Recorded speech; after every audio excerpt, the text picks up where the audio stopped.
Assalamualaikum warahmatullahi wabarakatuh. Sebelumnya perkenalkan, nama saya Syaira Amalia Sofi. Di sini saya akan menjelaskan mengenai laporan keuangan 2 perusahaan dagang.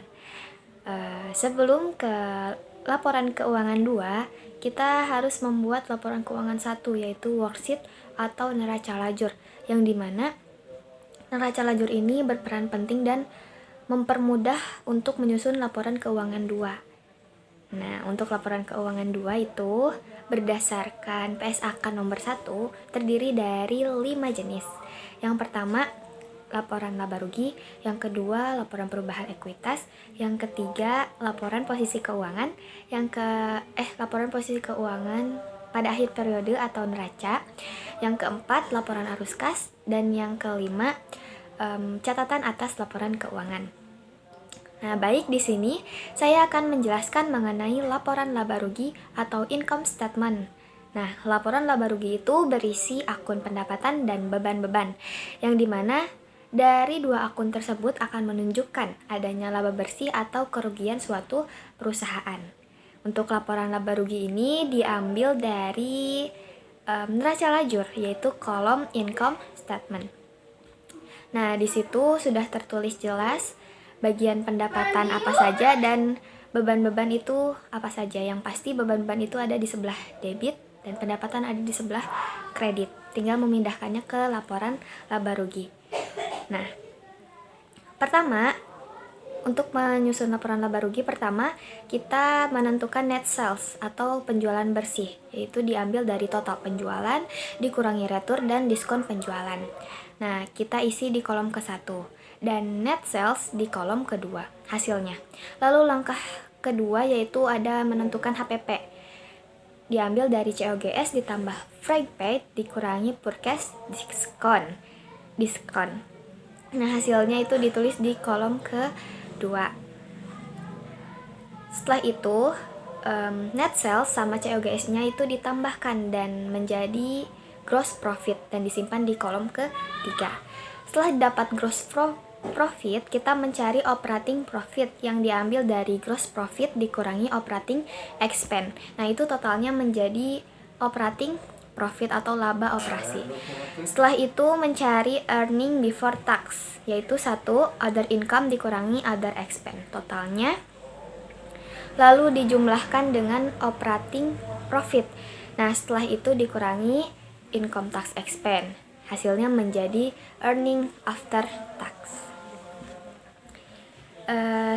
Laporan yang kedua yaitu statement of change equity.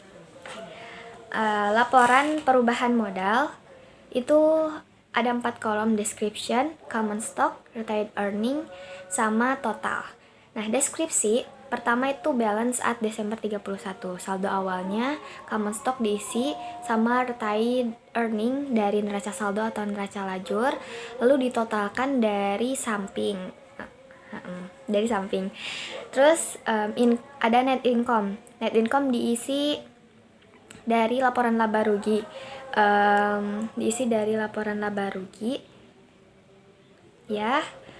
Diisi di bagian retained earning. Lalu totalnya juga diisi dari samping. Selanjutnya ada balance sheet atau ada dividen. Kalau ada dividen itu ditambahkan. Terus yang terakhir ada balance sheet Desember 31 yang dimana ditotalkan per kolomnya dari secara vertikal.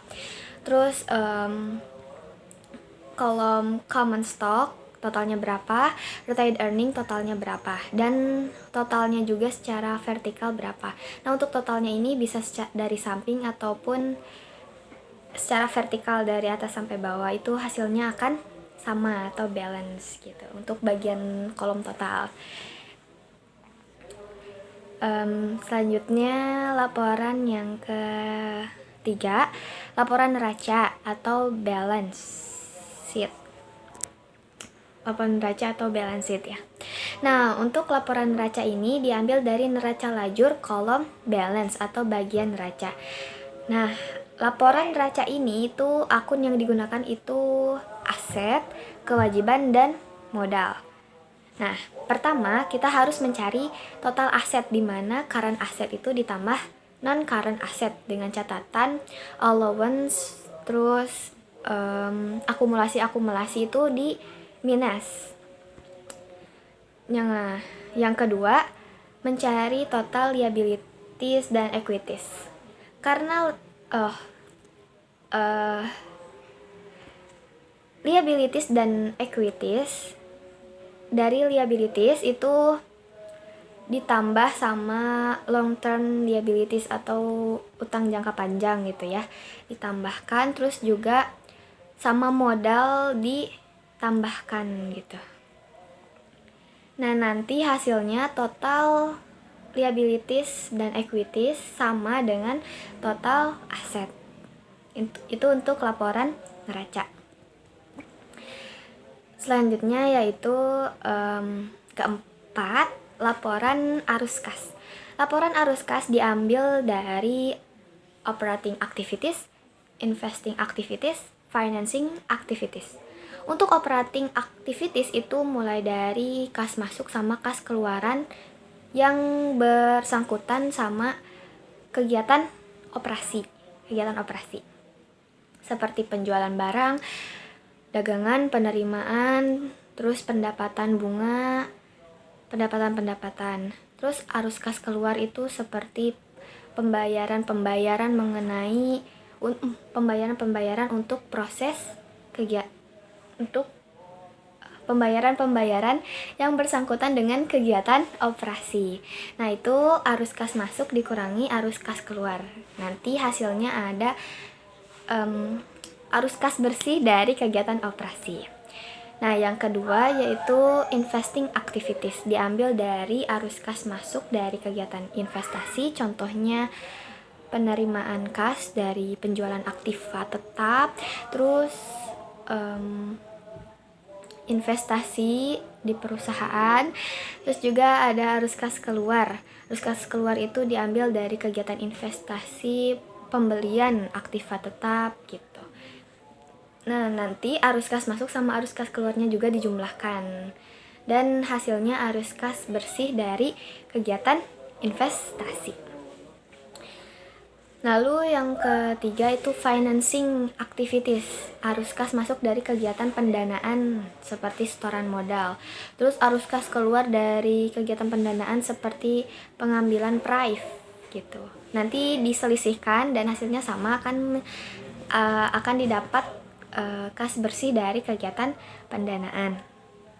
Nah, setelah semua itu dijumlahkan, diselisihkan, arus kas bersih dari kegiatan operasi, investasi, sama pendanaan itu dijumlahkan. Nah, nanti dapat ditentukan dapat menentukan perusahaan itu mengalami kenaikan atau kerugian kas, kenaikan atau penurunan kas gitu. Dan terakhir itu ada cash and equivalent 30 November, yang 30 November terus sama yang 31 Desember, nanti ada perbedaannya gitu dicatat. Untuk yang 31 Desember itu sama dengan neraca lajur kasnya berapa gitu. Kalau ya, jadi disesuaikan sama yang kas.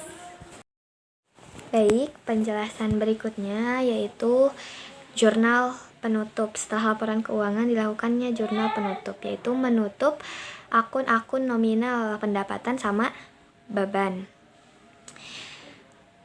Akun-akun nominal yang dimana ada di kolom laba rugi kalau di neraca lajur. Nah, kita pindahkan saja yang di kredit, tadinya di kredit kita pindahkan menjadi debit, yang di debit kita pindahkan menjadi kredit. Nah, untuk yang di kredit itu pendapatan, kita menutup akun pendapatan. Nah, pendapatan yang di kredit itu kita pindahkan menjadi debit, dan yang di kreditnya yaitu income summary. Selanjutnya menutup beban-beban, yang tadinya di debit kita pindahkan menjadi di kredit, dan yang di debitnya itu income summary. Nah, sedangkan untuk menutup laba atau rugi bisa juga dilihat dari neraca lajur ya, di bagian bawahnya itu ada laba atau rugi perusahaan dengan nama akun itu income summary di debit sama retained earning atau laba ditahan di kredit. Nah, setelah jurnal penutup itu ada closing balance. Untuk closing balance ini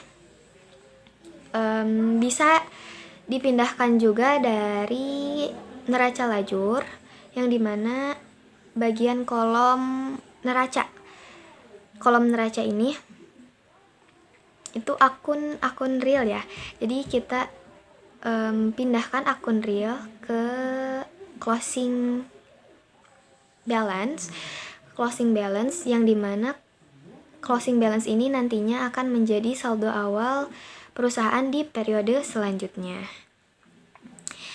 Dengan catatan closing balance ini bagian retained earning-nya itu yang baru, yaitu diambil dari laporan perubahan ekuitas. Nah, retained earning-nya diambil dari situ hingga hasilnya bisa menjadi sama balance gitu.